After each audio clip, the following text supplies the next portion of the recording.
हैदराबादियों में कच्चे गोश्त की बिरयानी उनका हिट आइटम है, जो कि उनकी शादियों में और दावतों में आपको खास दिखेगा। और ये रेसिपी मैंने अपने अब्बू से सीखी है, so let's make it. 1 kilo के करीब मैंने बीफ लिया है, आप चाहें तो चिकन और मटन भी ले सकते हैं। सबसे पहले हम खड़ा गरम मसाला ऐड करेंगे जो स्क्रीन पर चल रहा है, अदरक लहसुन का पेस्ट, हरी मिर्चों का पेस्ट और कुछ बेसिक से स्पाइसेस ऐड करेंगे। कच्चा पपीता 1 टेबल स्पून जाएगा, लेमन जूस ऐड करेंगे और हमने जो प्याज ब्राउन करी थी वो हम इसमें ऐड करेंगे। मसालों की क्वांटिटी सारी स्क्रीन पर चल रही है तो टेंशन नहीं लेनी है। दही मैंने 1 पाव के करीब ऐड किया है और इसमें हम सारा हरा मसाला यानी हरा धनिया, पुदीना और हरी मिर्चें ऐड करेंगे। अब इन सारी चीजों को आप लोगों ने अच्छे से मिक्स करना है। अच्छा, अगर आप लोग बिरयानी चिकन में बनाएंगे तो सेम डे में सुबह आप लोग मसाला लगा के रख दें और 1 टेबल स्पून पपीता लगा के वो रात में आपकी बिरयानी जो है परफेक्ट तैयार हो जाएगी। और अगर बीफ और मटन में बना रहे हैं तो कोशिश करें कि रात के टाइम पे मसाला लगा के रख दें और दूसरे दिन बिरयानी तैयार करें। मैंने घी इसमें ऐड किया है,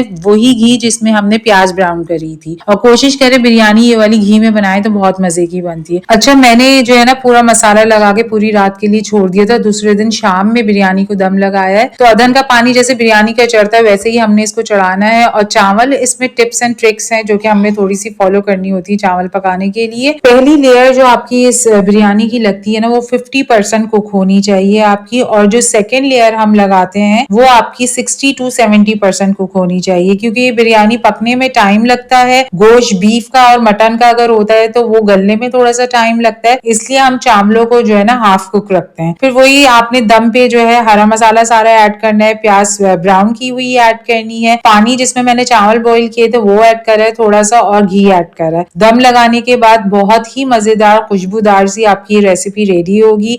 इस ईद पर इसको जरूर ट्राई कीजिएगा और मुझे बताइएगा कमेंट सेक्शन में कि आप लोगों को कच्चे गोश्त की बीफ बिरयानी की रेसिपी कैसी लगी। तो नेक्स्ट वीडियो में इंशाल्लाह हम मिलेंगे। अल्लाह हाफिज।